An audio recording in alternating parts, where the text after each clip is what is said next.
people of Molo constituency. Molo is in Nakuru County.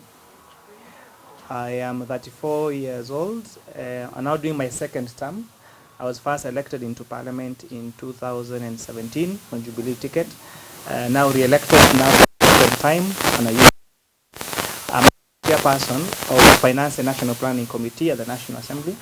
So what the Committee of Finance and National Planning does is to oversight National Treasury, Kenya Revenue Authority, Commission on Revenue Allocation, and also to be in charge on all laws and to oversight the financial sector. The financial sector will mean central bank and all the banks in Kenya, and all the laws relating to the banking sector, all matters relating to pensions. So the one who come up with laws affecting the entire pension sector. The other financial sector like fintech institutions, like the Capital Markets Authority, anything finance, anything pensions, anything related to treasury, that is our mandate. We are also charged with the responsibility of raising revenue to support the budget. And that's why, like last year, you saw the Finance Bill 2023 come up. Next week, we're going to start again the Finance Bill of 2024. So what the Finance Bill does is the bill that raises revenue to support the budget. I think what most Kenyans think about is that they want roads, they want employment, they want people to be employed, they want hospitals to have medicine, but where does the money come from? So it is now the responsibility of a committee to raise that money, to raise those revenues, to make sure that we support the budget. In the constituency, I'm involved in very many things through as a patron of KERA. KERA is Kenya Roads Authority. Like, for example, we made sure that almost 99% of our roads in Moro are good, are motorable.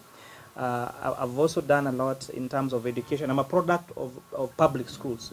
Went to a public primary school, went to a public day mixed secondary school, and still managed to get an A. Went to a public university, Kenyatta University. That's why I did my bachelor's degree in finance. I studied my own CPA. I'm a CPA-K. I did my master's at Strasbourg Business School, and I'm now doing Nairobi. So as a product of public institutions, we've made sure that we want to give kids in public school the same chance to succeed as those in private schools. So we made sure that all our day secondary schools in Mono now have functional laboratories, which was not there before. We've renovated our schools. 90% of them, have even tiles, are in the classrooms. We've also started 2 institutions of higher learning. We have started a technical vocational college called Molo TVC, and KMTC. We also have a KMTC in Molo. And also in terms of making sure that services are closer to the people, we are commissioning the next 2 weeks a Huduma Center. Huduma Center is going to offer all government services, including passport applications, and have also an ICT hub. We want to make sure that those digital jobs are actually available and we take them to the people. So far, we are now commissioning 2 ICT hubs. And then soon we are going to have another 3 in every ward, so that every ward in our constituency now soon will have an ICT hub. One of the matters that has come to our committee that is of national importance is there are these buy now, pay later programs, where they tell you you pay this amount of money, you're given and then you pay monthly or daily. For that, realize the moment you don't pay once, they lock your phone. And if you calculate how much you have paid for that phone and you check the commercial price, maybe 3. If you check, for example, bodas, those bikes, you go, they lure you with the bike and paying 400 shillings every day. But ukichelewa kulipa siku moja hivi, kwanza kulipa, they come and take your bike. You have to pay, I think, 6,000 shillings for you now to get back your bike in arrears. And if you fail to pay, you lose both the bike and all the monies you had paid. And you check the other people, if it's a bank, for example, if I go and take a commercial bank loan, and buy a car, if I don't pay for a month, I don't get to lose the car. They give you a notice and they tell you what is happening, but that's not has been happening on this sector. And again, most importantly, all interest rates are regulated in the banks. They are regulated through the Central Bank Act. So that means that they cannot charge me 100% interest. But you who do not take that loan through a commercial bank, because you probably don't have a pay slip like I do, then they charge you at maybe 1,000%. So what you're doing is we are now listening to the members of the public. We ask that people that members of the public write and provide memorandum and write to us and tell us all those people that have been affected by that. Did you lose your bike after paying this amount of money? How much did you pay for your phone, and did you still lose it? So that at least we make sure we this and we come up with a law that will following the people that access these loans and they don't have access to commercial loans. In addition to that, we also have people that have lost money, or by this e-wallets, for example, whether it is M-Pesa, you had money there, and then all of a sudden you don't have. It's not you who sent the money. Those that have been subject to call it SIM frauds, for example. There are people who have lost money from their bank accounts. You just had your 50K in the bank account, and all of a sudden you go to access your money, and it's not there. And it's not a mistake of them. So we are asking people to write to us, to send us emails, to send us letters, and tell us, have you lost money in this way, so that we put those institutions to task, because we cannot have people lose their hard-earned money like that. And what they're doing is taking advantage, because there has not been a proper oversight of that particular sector. So we're coming up with that inquiry, and please, I'm sharing this the document with you.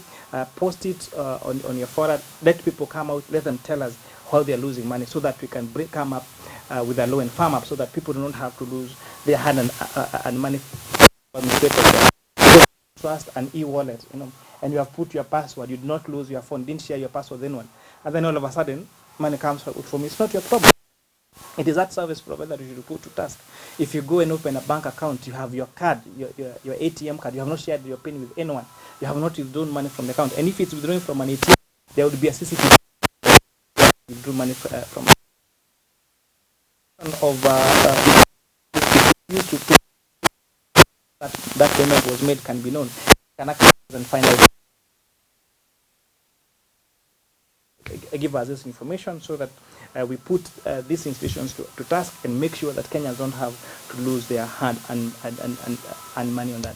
I think that is it from my end, unless now from you. We've done great in supporting our education sector. Bursaries in the Molo are given equally to everyone. Like, you apply, you get, like, this week we are finishing preparing checks for 12,460 students.